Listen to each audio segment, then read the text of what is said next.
Boa noite. Estamos mais uma vez juntos para começar o nosso programa Jesus e Saúde Mental.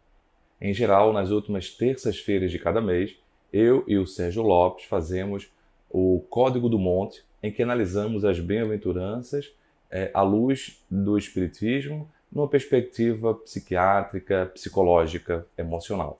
Hoje, porém, excepcionalmente, devido à impossibilidade de horários, nós estaremos fazendo perguntas e respostas, vindo também ao encontro de várias solicitações que nos foram feitas através do YouTube da Mansão do Caminho ou através do nosso Instagram.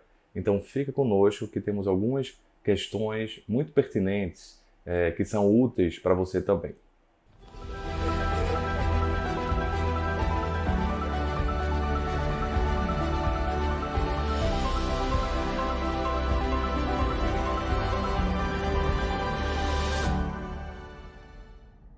Muito bem, você pode fazer também a sua pergunta aqui no YouTube da Mansão do Caminho. Pode ser no chat ao vivo, mas o chat ao vivo fica muito difícil às vezes a gente conseguir resgatar a pergunta. Então, em geral, as perguntas que ficam mais fáceis da gente poder resgatar são aquelas que ficam nos comentários, né, que ficam guardados embaixo do vídeo depois que passa o ao vivo. Então, a gente vai garimpando ali as perguntas do chat ao vivo, mas é um pouco mais difícil de guardar. As perguntas que ficam guardadas embaixo do vídeo do YouTube, depois que a transmissão ao vivo acaba. E também lá no meu Instagram, prof_Leonardo_Machado, a gente sempre fica abrindo caixinhas de perguntas nos stories. Então hoje, terça-feira, dia 29 de agosto, eu estou lá colocando uma caixinha de perguntas e você pode mandar sua pergunta que ela vai ficar guardada e no momento propício, o mais breve possível, a gente vai lá responder. Dito isso, uma questão muito interessante, muito importante e muito comum que uma pessoa me faz é o seguinte: ela tenta pensar de uma maneira resignada, né, tenta pensar com todas essas perspectivas do Evangelho, só que ela coloca que tem depressão e transtorno de ansiedade que a devoram, né, sendo que ela é arrimo de família, ou seja, a família, a sustentação financeira depende dela. Só que por conta dessas situações, ela não consegue trabalhar e ela coloca que a parte financeira está se esgotando. E ela coloca assim: imagine o meu total desespero. Então, como é que eu poderia tentar modificar essa situação? Pergunta ela. Primeiro, eu diria que essa é uma pergunta que relata uma situação relativamente comum, né? A perda financeira, e não só a perda financeira gerando um impacto emocional, mas gerando impactos na família como um todo. Uma outra situação comum que ela coloca é quando não é só uma perda financeira, é quando uma pessoa que é o sustentáculo da família, ela não está conseguindo produzir. Às vezes até acontece de a pessoa continuar conseguindo produzir, mas a família não se adequa, né, a uma outra realidade. Às vezes acontece de a família ter tido posses financeiras em um momento anterior, sendo que ao longo dos anos, né, os custos de vida vão aumentando e muitas vezes o salário não acompanha. E quando chega uma etapa de aposentadoria, uma etapa posterior da vida, a gente não consegue manter o mesmo padrão. Então, acho que um ponto importante a gente poder colocar, e aí eu estou falando de forma genérica, eu não sei especificamente a tua situação, mas eu vou colocar coisas que eu vejo, né, e que podem ser úteis para poder a gente compartilhar. Primeiro, como anda, né, a própria saúde dessas outras pessoas que precisam exclusivamente de você para se manter. Se forem crianças, faz parte do cenário. Mas imagine que são filhos que hoje já têm uma idade que poderiam trabalhar, mas não o fazem, né? Orbitando sempre em torno de uma figura que traz a sustentação. Como é que anda a saúde espiritual dessas pessoas. Porque muitas vezes as pessoas acabam também se acomodando e acaba sugando de alguém que é a mais responsável, a que mais se dedica, né? Pode ser a mãe, pode ser uma irmã, e a outra familiar fica dependendo, porque às vezes não é nem filho, às vezes é um irmão, uma irmã, um sobrinho. Então há pessoas que ficam numa postura de vitimização, sugando das outras, né, de outras, que são as que se doam.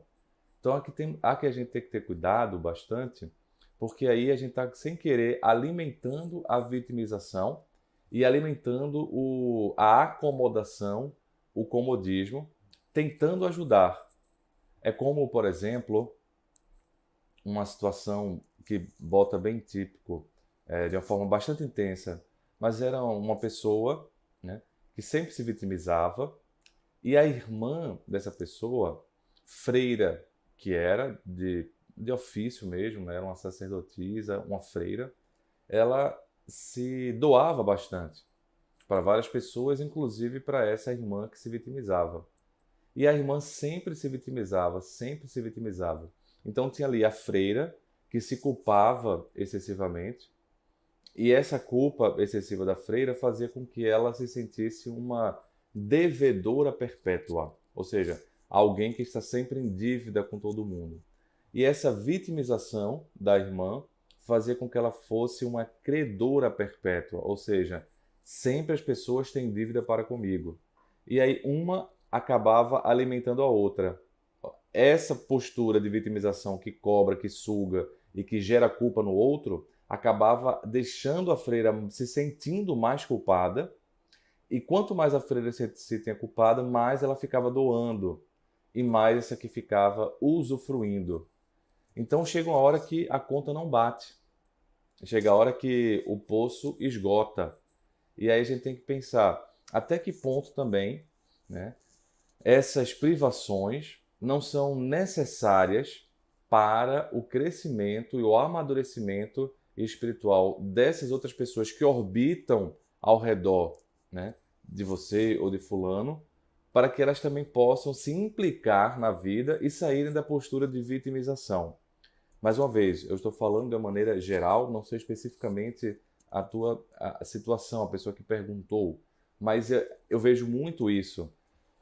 E aí a privação pode ser um convite, e aí é uma perspectiva agora ampla também, um convite para a gente abrir mão.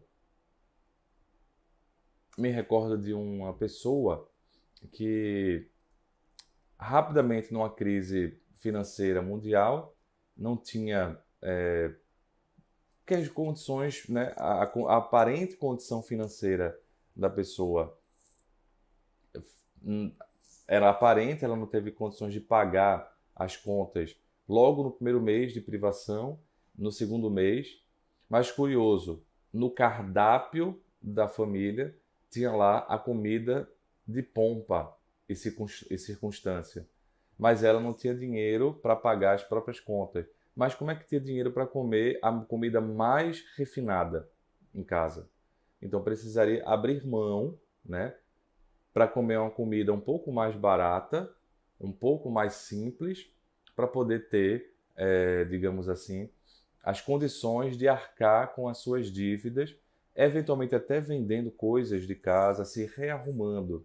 Então, a privação, qualquer que seja, e aí a financeira em especial, gera um desespero, gera uma angústia, mas também nos faz um convite para que a gente possa aprender a abrir mão. Talvez tenha sido isso, inclusive, um dos pontos que Jesus coloca aquele jovem rico que queria seguir Jesus, e Jesus fala: vai, então doa tudo que você tem e me segue. E ele fica um tanto quanto angustiado, né? Porque ele não estava esperando ter que doar tudo.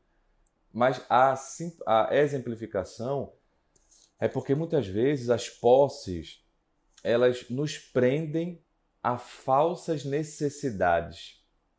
E quando nós estamos presos a falsas necessidades, nós estamos vinculados ao supérfluo.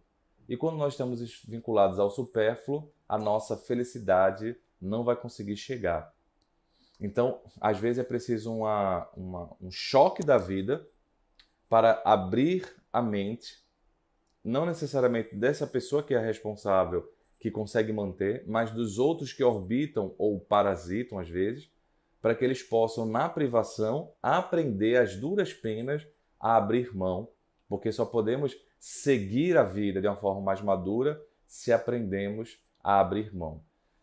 Então, eu gostaria de aproveitar essa pergunta para compartilhar todos esses pontos, né? Uma outra pessoa pergunta assim: como é que a gente pode ter consciência tranquila quando nós sabemos que no passado fizemos tantas coisas erradas? É outra pergunta muito importante, muito pertinente. Vamos colocar então esse tempo verbal. No passado, a gente fez equívocos. E aí vamos pensar, muitas vezes acontece como eu vi mais de uma vez. A pessoa, no passado, não era espírita, na realidade nem tinha nenhuma visão espiritual nem religiosa, era na realidade até ateia, e quando ficou grávida, a gravidez iria atrapalhar os planos mais materialistas que ela tinha naquele momento. Era a visão de mundo que ela tinha naquele momento.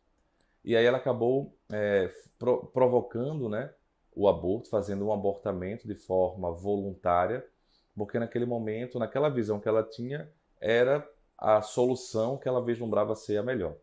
Mas a vida vai passando. A partir de outras questões da vida, ela acabou conhecendo a doutrina espírita e mudou radicalmente não só a visão de mundo, mas também as atitudes. E ela, obviamente, teve esse dilema, né, de como é que pode lidar com o erro do passado. E ela entendeu racionalmente de que no passado ela tinha uma outra visão, né? No passado ela tinha uma outra perspectiva e por isso ela ficou mais leve com ela mesma. Até que ela voltou a engravidar. E durante a gravidez ela teve um quadro de transtorno de pânico iniciado na gravidez. Não chegou a ter uma depressão, mas um transtorno de pânico. E aquilo ficava vindo de forma muito angustiante na cabeça dela, o pânico, mas também com o tempo vieram as memórias, né, do abortamento. Ou seja, um fato que ela pensou que tinha superado apenas do ponto de vista racional, né? Mas quando ela passa pela situação de gravidez novamente, que se assemelha à situação anterior, a consciência de culpa, né, vem mais forte na forma de sintomas, na forma de adoecimento.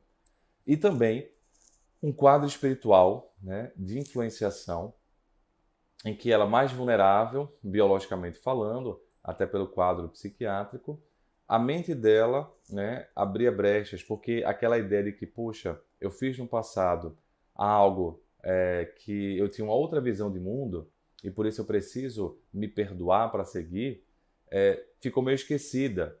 E ao ficar meio esquecida, vinha a brecha da culpa. E essa brecha da culpa era o gatilho para os obsessores ficarem ampliando ainda mais a lembrança.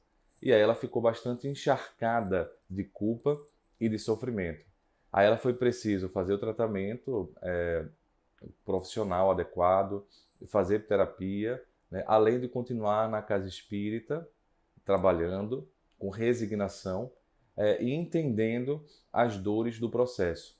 Até que ela conseguiu, de uma forma mais aprofundada, não só beneficiar os obsessores que não necessariamente estavam ligados ao abortamento anterior, eram obsessores que não queriam vê-la bem, né? Eram também, às vezes, perseguidores do bem, porque ela começou a desenvolver um trabalho espiritual de muita relevância na assistência social.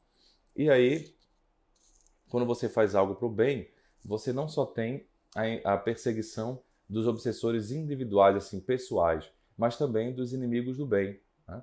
Então, perceberam a culpa que ela tinha e amplificaram.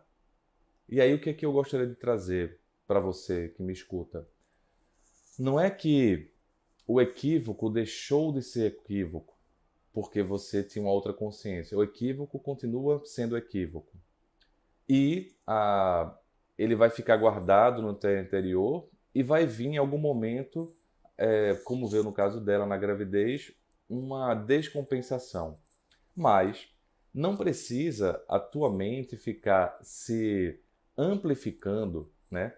Ampliando para ampliando a culpa, ampliando o problema, porque isso vai gerar um martírio a mais, porque vai gerar uma brecha para que os obsessores, os perseguidores aumentem a tua angústia. Então, como ter consciência tranquila, sabendo que cometeu um equívoco no passado? Primeiro, sabendo que o equívoco continua sendo equívoco e que, portanto, há um sofrimento inerente a ele. Há um sofrimento que vem junto dele, mas que a gente pode e já fez provavelmente uma trajetória diferente ao longo do tempo. Até porque se a trajetória não tivesse sido diferente, você não estaria angustiada por causa do equívoco.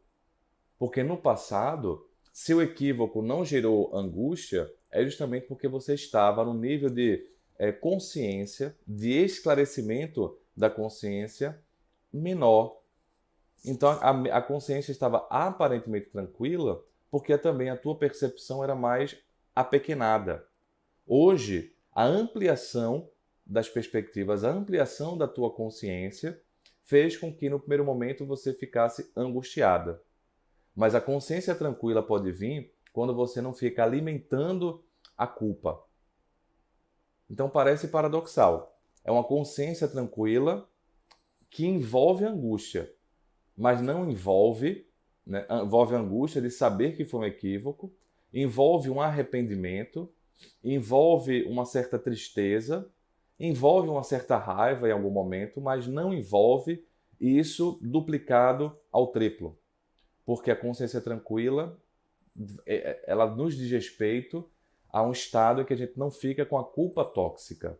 Como alimentar, portanto, a consciência tranquila diante de equívocos que cometemos no passado? Não alimentando uma culpa tóxica.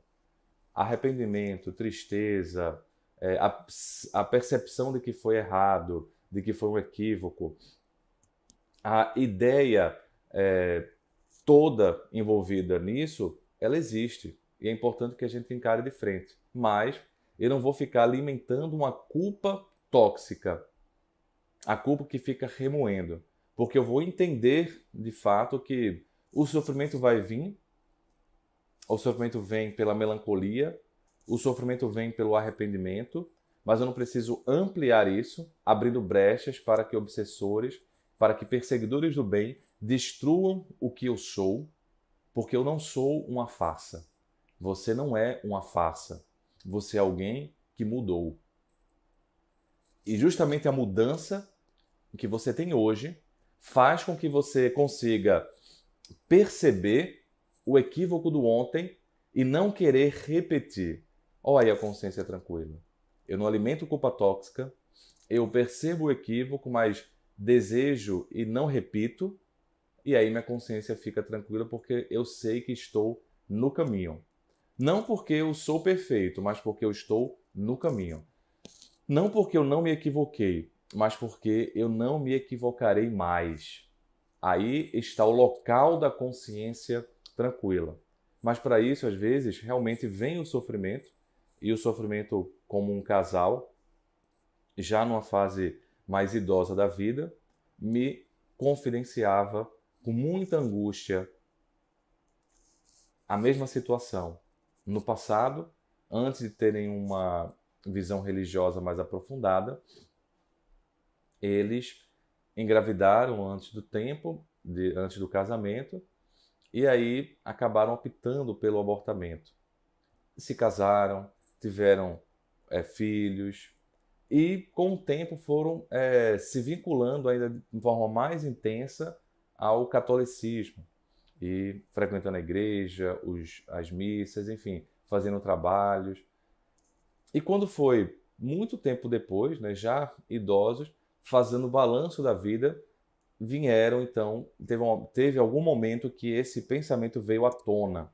E foi muito interessante porque os dois sofreram bastante no primeiro momento que essas lembranças vieram à tona, justamente quando eles começaram a ser avós. Então veja que coisa curiosa, parece que quando vem mais uma vez a maternidade, ou mais uma vez uma vida de criança para dentro da nossa existência, algumas coisas do passado retomam, porque são memórias muito arraigadas, são memórias afetivas. Então aí vem o primeiro ponto. Provavelmente a angústia, o arrependimento, a culpa vai vir em você referente a um fato do passado, quando você estiver passando por esse fato novamente, né? E aí você novamente, mesmo que não esteja buscando a lembrança, em alguma forma essa lembrança vem, como emoção, como uma memória, como um fato. Foi o que aconteceu mais uma vez. E aí eles ficaram angustiados, tudo, mas foi bem interessante ver a postura diferente dos dois. Ela conseguiu ver, né, os atenuantes. Todo ato tem atenuante e agravantes. Os atenuantes são reais, os agravantes também. E todos eles são levados em conta dentro de um tribunal humano. Eles também devem ser levados em conta dentro de um tribunal emocional.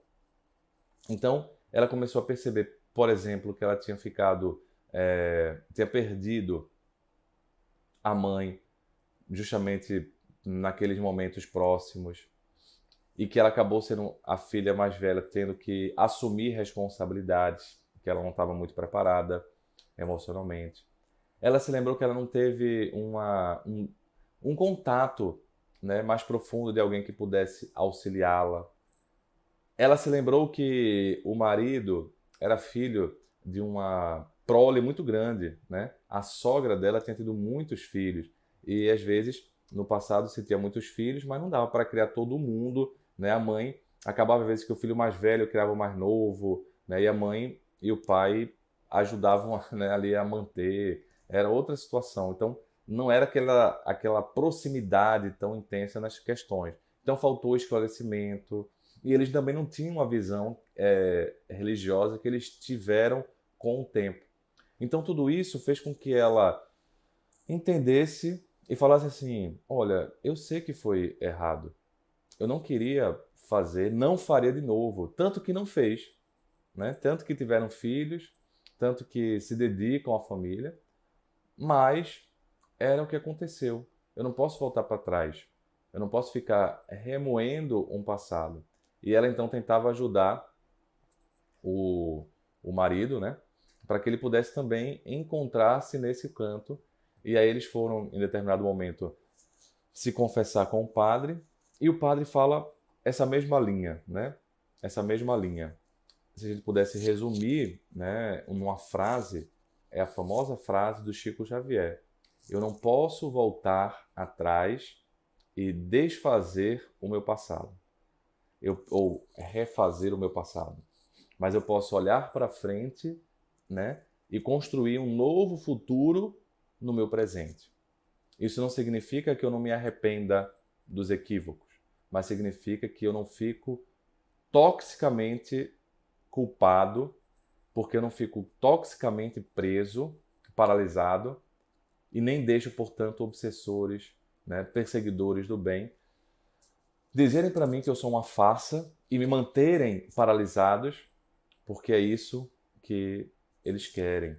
É isso que as trevas querem, que você não modifique, que você fique encharcada na culpa, você fique encharcado na culpa.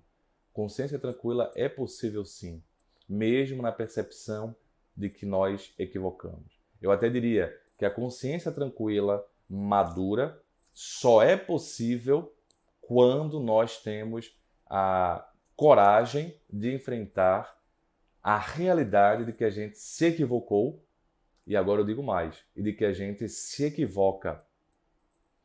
e de que a gente se equivocará. Não querendo, que aí é diferente. Aí é um agravante. Eu quero, eu faço porque eu quero. Não é bem isso.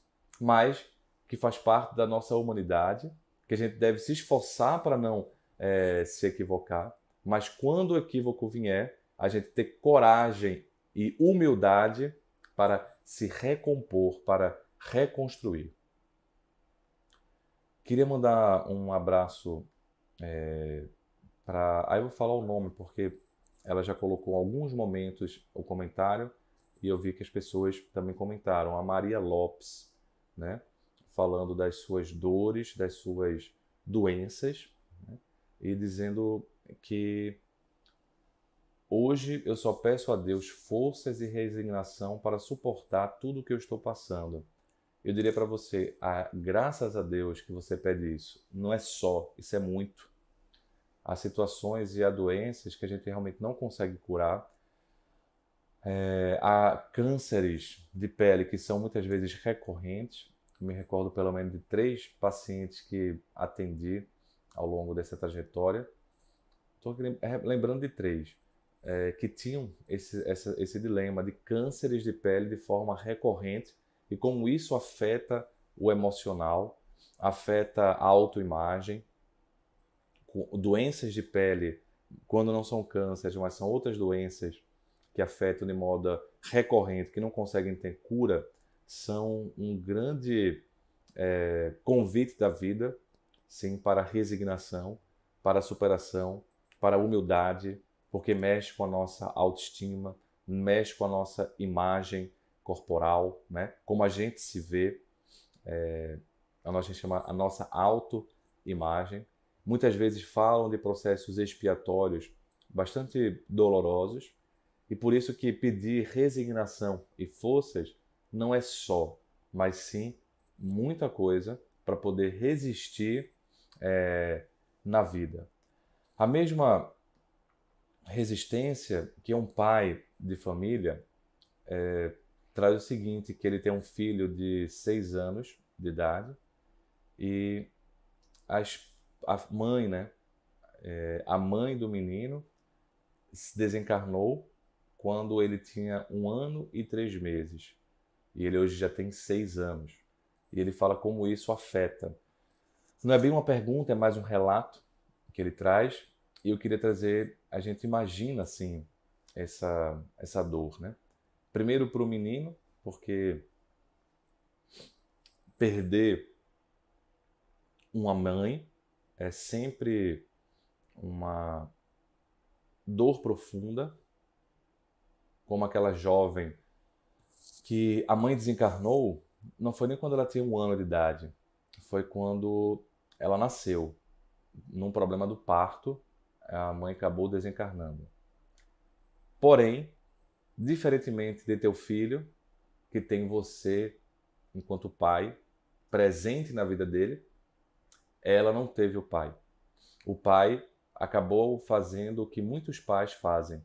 Muitos pais nunca se tornam pais de fato, ou seja, nunca deixam nascer a paternidade, ou seja, o sentimento de cuidador para com seus filhos. São pais provedores, são pais que dão coisas, mas que não se doam, não se dão.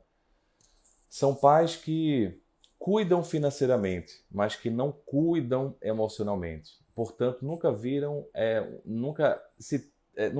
se apropriam da paternidade propriamente dita, porque a paternidade propriamente dita envolve uma postura de cuidado, envolve uma postura de cuidador. Então, essa jovem não teve esse pai, que acabou se debandando também do compromisso. Graças a Deus, ela teve uma tia-mãe, uma família que a acolheu, primos como irmãos, né? E a esposa e o esposo da tia, em um determinado momento, também acolheu como se fosse um pai. E ela pôde desenvolver uma outra figura de amor na vida, mas no íntimo ela ficava primeiro se sentindo um pouco culpada. Um pouco culpada porque na fantasia de criança ela acabou achando que a mãe morreu por conta dela, por culpa dela. E é uma fantasia de criança, mas que é difícil de ser trabalhada. Ao mesmo tempo, ela cresceu muito carente, porque essa ausência materna gerava nela uma sensação de desamparo, né? Por mais que a tia fosse a mãe, mas ela sempre ficava sentindo como seria a minha vida em relação à mãe, se a mãe tivesse viva, se tivesse encarnada. Então é um processo expiatório que gera muita dor, mas de graças a Deus que tanto o teu filho quanto essa pessoa que eu estou contando tiveram figuras que, embora não consigam substituir totalmente uma mãe, mas conseguiram amparar, porque foram figuras que tiveram dentro delas a sensação de maternidade, de paternidade, de cuidado. O que você pode fazer é olhar a sua dor, ver como é difícil, como isso afeta o humor, como você colocou, mas perceber também o seu papel, o chamamento que a vida te deu, o compromisso que a vida te deu, né?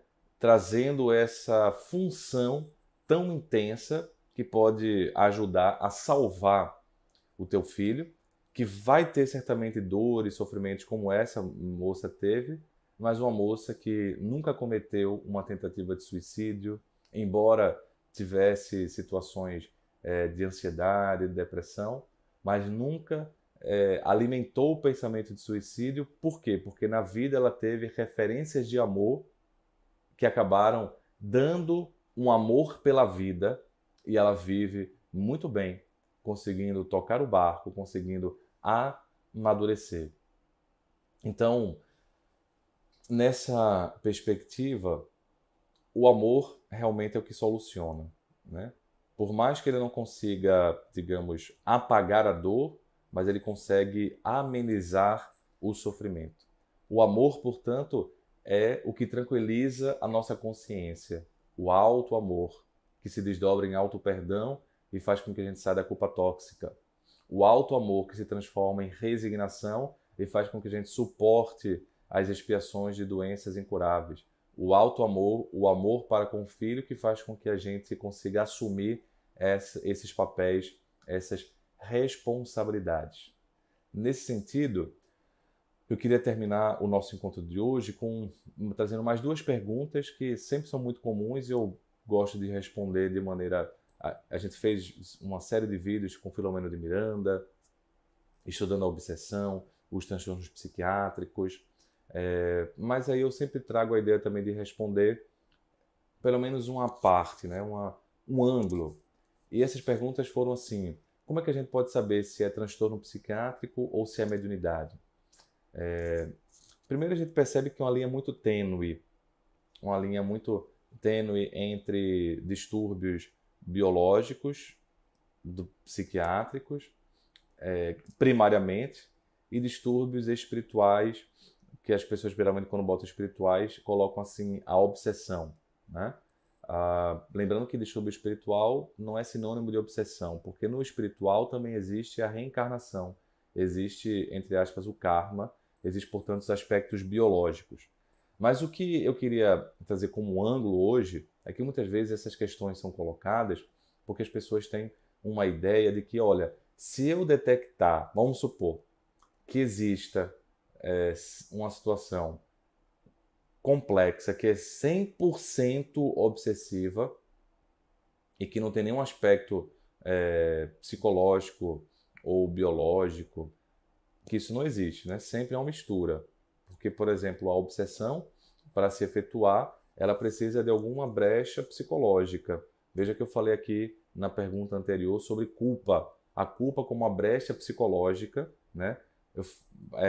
Facilitando a obsessão. Né? Porque a obsessão se instala a partir do que nós temos interiormente, abrindo ou fechando as portas. Porque senão vai ser só perseguição. A gente vai sentir a influência, mas não vai ser uma obsessão, vai ser uma influenciação temporária.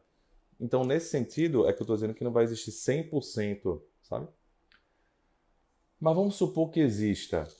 A gente acha que isso seria um problema menor, mas não é, porque para uma obsessão gerar problemas emocionais tão intensos, a ponto de mudar comportamentos, a ponto de gerar uma sintomatologia, geralmente são obsessões muito complexas que falam de um passado difícil da gente poder mudar. E às vezes a gente detecta e isso às vezes não ajuda no sentido de as pessoas permanecerem.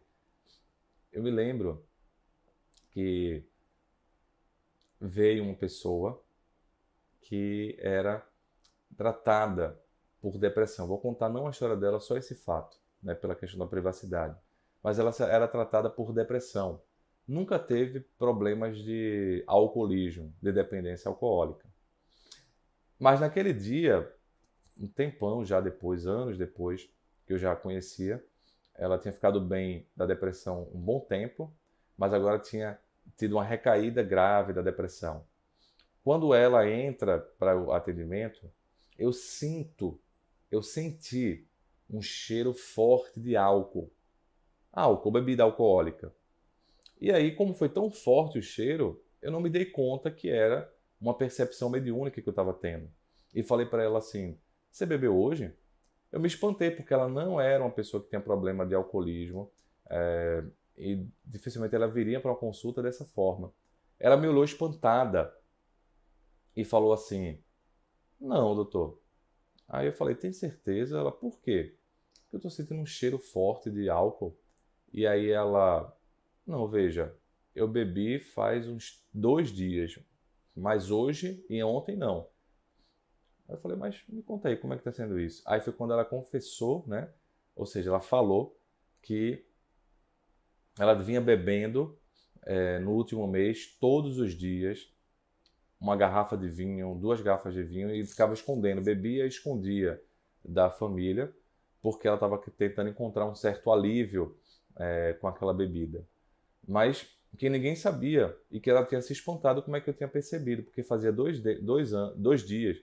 Aí eu falei: mas será que está impregnado em você? Ela: eu acho que não, porque eu fui trabalhar e eu falei: ninguém percebeu? Não. Hoje só eu que falei isso? Foi. Aí depois o cheiro foi se dissipando, eu não fui mais percebendo, e fui percebendo que era uma questão mediúnica que eu tinha percebido. Eu tinha percebido tanto a questão, digamos assim, da psicosfera, né, da fotografia do pensamento, né, do corpo astral, que a gente quiser dizer, da aura, como também as energias do espírito, né, do obsessor que estava querendo ampliar o problema dela, além da depressão, encontrar um segundo problema, um alcoolismo. E falei para ela, né, que ela estava indo para um segundo problema que ia ser pior ainda. E como eu já a conhecia há muitos anos, e sabia que ela era espírita, e ela também acabou descobrindo a partir das redes sociais que eu era espírita também, eu me dei o direito daquele momento de a gente conversar e falei: olha, agora eu vou falar como espírita que sou. Você sabe que eu nunca tentei lhe convencer, não fico pregando doutrina espírita durante os meus atendimentos. São posturas, papéis diferentes, mas eu queria lhe dizer que, olha, se você pudesse ir para voltar para a tua casa espírita, que você está um pouco afastada, vá, porque acho que isso é um processo também obsessivo, porque eu senti o cheiro. Aí tentei explicar para ela isso que eu estou explicando para vocês, e ela foi para o centro espírita, tudo. Nunca mais eu a vi. Vi muito tempo depois, aí já anos depois, eu fazendo uma palestra espírita, quando eu vejo, ela está na fila para eu dar algum autógrafo, e ela estava com uma situação bastante pior, a fisionomia, angustiada, né? E aí eu vim a saber, pelo Divaldo Franco, que ali, né, os espíritos trataram de ela sair da minha influência. Por quê? Porque seria pelo menos abordado a situação em maior profundidade, a questão obsessiva, a questão espiritual, a questão reencarnatória, e aí não queriam que ela ficasse bem. Então, portanto, fizeram com que ela ficar a família, enfim, acabou que ela foi para outro local, né, que não teve a possibilidade de ajudá-la completamente nesse aspecto. E ela ficou um tempo também, né, sem ter o contato com o espiritismo. Então, veja que coisa curiosa. Não necessariamente o fato de a gente detectar uma obsessão e não necessariamente o fato de a gente falar para a pessoa, isso é vai, vai ser melhor, né? Ou seja, se a gente detecta, se a pessoa sabe, vai ser melhor para o tratamento. Nem sempre, porque são obsessões muito complexas, que mexem em mecanismos sutis da mente para, no final das contas, ludibriar, né? Enganar você, para justamente você se afastar do canto que você receberia ajuda. Então vai se afastar da casa espírita, vai beber uma água fluidificada e vai dizer que a água fluidificada foi que atrapalhou, como eu vi uma pessoa dizendo, na casa espírita. Vai ver a luz, como eu vi outra pessoa, não gostei daqui não, porque essa luz está muito pouco, eu gosto do lugar mais iluminado. Mas olha que coisa, porque ele não foi lá e trocou a lâmpada, né? As pessoas encontram problemas para não se ajudarem. E esses problemas são amplificados a partir de obsessões. Então, às vezes, é melhor até que elas nem soubessem, mas que continuassem indo do que recebessem essa influenciação. Às vezes, é melhor que elas continuem num local de fé, que vão encontrar ajuda, que não necessariamente um local espírita, que às vezes nem teriam a preparação para poder encarar de frente o problema e saírem das esferas obsessivas. Então a complexidade é grande, por isso que humildade, perseverança, amor, resignação são ingredientes importantes para a gente poder lidar com essas questões da saúde mental. Muito obrigado, até a próxima. Semana que vem a gente também faz perguntas e respostas, então manda aí as suas questões que a gente pode tentar desdobrar. Um grande abraço.